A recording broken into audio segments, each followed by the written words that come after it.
फिर शुरू हुई पैलेस ऑन व्हील्स।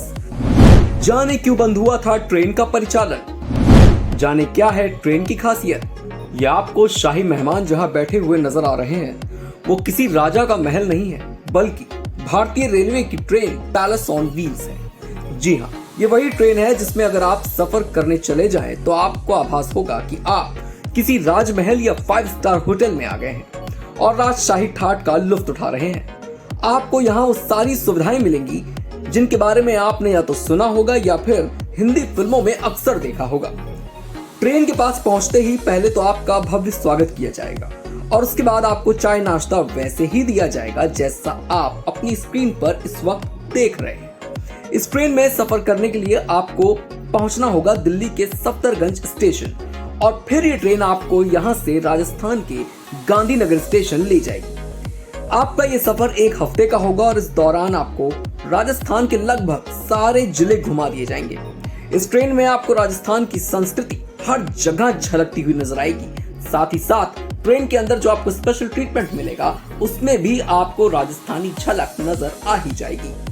राजस्थान पर्यटन विकास निगम के अध्यक्ष धर्मेंद्र राठौर ने आज नई दिल्ली के सफदरगंज रेलवे स्टेशन से अपने कमर्शियल संचालन के लिए ट्रेन को हरी झंडी दिखाई। धर्मेंद्र राठौर ने कहा कि पैलेस ऑन व्हील्स 1982 से लगातार चल रही थी, लेकिन 2020 में कोरोना महामारी के कारण इसका परिचालन बंद कर दिया गया था, लेकिन अब इसे फिर से चालू कर दिया गया है। हालांकि एक बड़ी चुनौती थी, लेकिन फिर भी रेलवे ने इसे मंजूर किया। उन्होंने कहा कि पूरी दुनिया में ऐसी 10 लग्जरी ट्रेनें हैं, अभी बाकी की 9 ट्रेनें चालू नहीं हुई हैं। आगे कहा कि पैलेस ऑन व्हील्स को फिर से चालू करना हमारे लिए गर्व की बात है। ट्रेन को हरी झंडी दिखाने के मौके पर कांग्रेस के राज्यसभा सांसद मुकुल वासनिक भी मौजूद थे। सुनिए कि उन्होंने क्या कहा। मैं ये समझता हूँ कि देश के पर्यटन विकास के दृष्टि से पैलेस ऑन व्हील्स हमारे लिए एक बड़े गौरव की बात है, हमारे लिए एक बड़ी शान की बात है।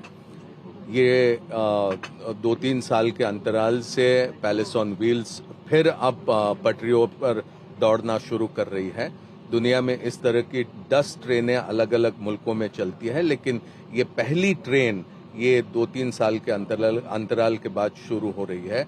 राजस्थान की संस्कृति, राजस्थान का इतिहास, राजस्थान की वेशभूषा, राजस्थान का सारा कला का क्षेत्र, वहाँ का किस तरह का जनजीवन है, वो सारा का सारा देखने का एक मौका आने वाले तमाम पर्यटकों को, देश के विदेशों के सभी लोगों को देखने का मौका मिल रहा है। अपनी बात को आगे बढ़ाते हुए धर्मेंद्र राठौर ने कहा कि पर्यटन निगम के अधिकारियों और कर्मचारियों के आतिथ्य, स्वादिष्ट व्यंजनों और सेवा भाव और आतिथ्य को देखकर पर्यटक रोमांचित हो जाते हैं। दिल्ली और आगरा के अलावा राजस्थान, जयपुर, जोधपुर, उदयपुर, चित्तौड़गढ़, जैसलमेर और भरतपुर शहरों में शाही ट्रेन की 7 दिवसीय यात्रा घरेलू और विदेशी पर्यटकों को आकर्षित करती है। आरटीडीसी घरेलू पर्यटकों को आकर्षित करने के लिए ट्रेन का किराया अधिक किफायती बनाने की योजना भी बना रहा है। आगे उन्होंने एक और बात बताई कि अभी पैलेस ऑन व्हील्स का दौरा लगातार 7 दिनों का होता है। एक भारतीय पर्यटक के लिए 7 दिन लेना संभव नहीं है। यूरोप और अमेरिका के पर्यटक अपने कार्यक्रम के अनुसार योजना बनाते हैं, लेकिन भारतीय पर्यटकों के लिए 7 दिनों का सफर करना संभव नहीं हो पाता। इसे देखते हुए हम 2 से 4 दिनों तक का छोटा पैकेज लाने की अब तैयारी कर रहे हैं, जिसमें न केवल किराया कम होगा बल्कि भारतीय पर्यटक आकर्षित भी होंगे। ऐसी और भी खबरों के लिए जुड़े रहिए हमारे साथ और देखते रहिए वन इंडिया हिंदी।